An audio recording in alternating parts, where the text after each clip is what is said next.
Welcome to all purpose channel. ఈ వీడియోలో మనం 8వ తరగతి తెలుగు పాఠ్యపుస్తకంలో నుండి 5వ పాఠ్యాంశం సందేశం, ఈ పాఠ్యాంశం యొక్క భాషాంశాలు, వ్యాకరణాంశాలు చూద్దాం. ముందుగా 59వ పేజీలో ఒక పారాగ్రాఫ్ ఇవ్వడం జరిగింది. గురజాడ అప్పారావు గారు ఈయన జీవిత విశేషాలపై వచ్చిన పారాగ్రాఫ్ ఇచ్చి ప్రశ్నలు తయారు చేయండి అన్నాడు. ఈ పారాగ్రాఫ్ను చదివి 4 ప్రశ్నలు తయారు చేయాలి. 1. గురజాడ వారు ఎప్పుడు జన్మించారు? 2. గురజాడ వారి రచనలు ఏవి? 3. గురజాడ వారు ఏ ఉద్యమంలో పాల్గొన్నారు? 4. ఆంధ్ర సాహిత్య పరిషత్ ఎప్పుడు ప్రారంభించబడింది? ఇవి పై పారాకు సంబంధించినటువంటి తయారు చేయబడిన 4 ప్రశ్నలు. తర్వాత ఈ అంశంలో పద్యం ఇచ్చాడు. పద్యంపై 4 ప్రశ్నలు ఇవ్వడం జరిగింది. పద్యం చదివి ఈ 4 ప్రశ్నలకు జవాబు రాయాలి. జవాబులు చూడండి. కృపారహితాత్ములు అర్థం రాయండి. కృపారహితాత్ములు అంటే జాలి లేని మనసు గలవారు లేదా జాలి లేని హృదయం గలవారు అని కూడా రాయొచ్చు. జాలి లేని మనసు గలవారు. 2వ ప్రశ్న, బుభుక్ష అంటే ఆకలి. ఈ అర్థంతో సొంత వాక్యం రాయండి. ఆకలితో ఉన్నవారికి అన్నం పెట్టి ఆదరించాలి. ఇది సొంత వాక్యం. 60వ పేజీలో మరికొన్ని 2 ప్రశ్నలు ఉన్నాయి. ఈ పద్యం ఏ పుస్తకంలోనిది? ఏ పుస్తకం? మరు సందేశం అనే పుస్తకంలోనిది. పై పద్యంలో విలాసాలు ఎలా చేస్తారని చెప్పారు. మేడలు మిద్దెలతో, మేడలు మిద్దెలలో నివసిస్తూ విలాసంగా కాలం గడుపుతారు అని చెప్పారు. మేడలు మిద్దెలలో నివసిస్తూ విలాసంగా కాలం గడుపుతారని చెప్పారు. తరువాత 60వ పేజీలో భాషాంశాలు ఇవ్వడం జరిగింది. దీనిలో పదజాలం,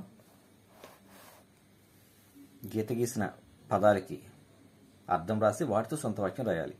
చిక్కిన అంటే దొరికిన, దొరికిన దానితో తృప్తి పడేవాడు ధన్యుడు. క్షుద్బాధ ఆకలి బాధ. కొందరు తల్లిదండ్రులు ఆకలి బాధ సహిస్తూ పిల్లలను చదివిస్తారు. కొందరు తల్లిదండ్రులు ఆకలి బాధ సహిస్తూ పిల్లలను చదివిస్తారు. కూలీనాలి అంటే కూలి పని. మా ప్రాంతం నుండి పెద్ద ఎత్తున కూలి పని వారు వలస వెళుతున్నారు. పేదవాడు అంతే, పేదవాడైనప్పటికీ ఉంది. పేదవాడు కూడా చదువుకునే అవకాశం ప్రభుత్వం కల్పించింది. 61వ పేజీలో నానార్థంలో ఏమన్నాడు? దిక్కు, దిశ, శరణం. దిశ, శరణం, శరణం అని కూడా రాస్తారు. సకల, సర్వము, కలతో కూడినది. పాదం, కాలు, పద్యపాదం.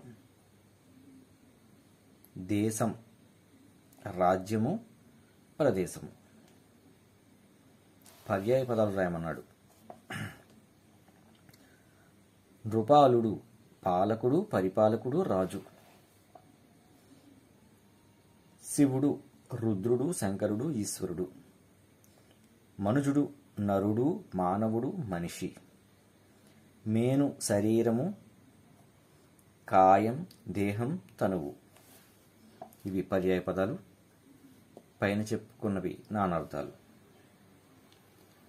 తరువాత ప్రకృతి వికృతులను రాయమన్నాడు పట్టిక రూపంలో. అరుంధతి, ఆనంజ్యోతి. ధర్మం, దమ్మం. కులము, కొలము. పట్టణం, పట్నం. మనుష్యుడు, మనిషి. ఇక్కడే ఇవ్వబడ్డాయి. వీటిని ప్రకృతి వికృతులుగా ఈ పట్టికలో రాయమన్నాడు.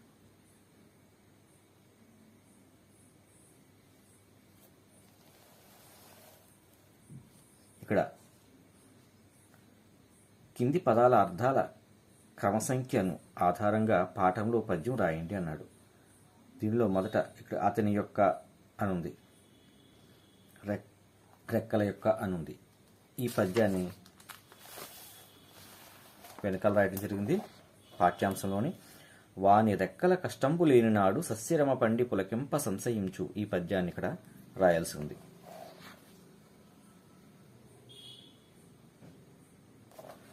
పాఠ్యపుస్తకంలో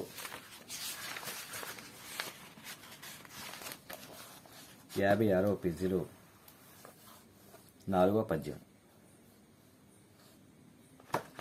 ఈ 4వ పద్యాన్ని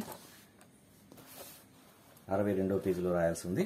తర్వాత వ్యాకరణాంశాలలో క్షుధ ప్లస్ అనల, క్షుధానల సవర్ణ దీర్ఘ సంధి. జన్మము ప్లస్ ఎత్తే, జన్మమిత్తే ఉత్వసంధి. భరత ప్లస్ ఊర్వర, భరతోర్వర గుణసంధి. భరత ప్లస్ అవని, భరతావని సవర్ణ దీర్ఘ సంధి. విగ్రహవాక్యం రాసి సమాసపదం రాయమన్నాడు. విశ్వనాథుడు, విశ్వమునకు నాథుడు. షష్ఠీ తత్పురుష సమాసం. షష్ఠీ తత్పురుష సమాసం. రాష్ట్ర కీర్తి, రాష్ట్రము యొక్క కీర్తి. షష్ఠీ తత్పురుష సమాసం. దక్షిణ భాగము, దక్షిణమునందలి భాగము. సప్తమి తత్పురుష సమాసం. భారతదేశము, భారతము అను పేరుగల దేశము. సంభావనాపూర్వపద కర్మధారయ సమాసం. Thank you. ఈ వీడియో నచ్చినట్లయితే ప్లీజ్ సబ్స్క్రైబ్ అవర్ ఛానల్. వీడియోను లైక్ చేయడం మర్చిపోవద్దు. మీ మిత్రులకు షేర్ చేయండి. Thank you.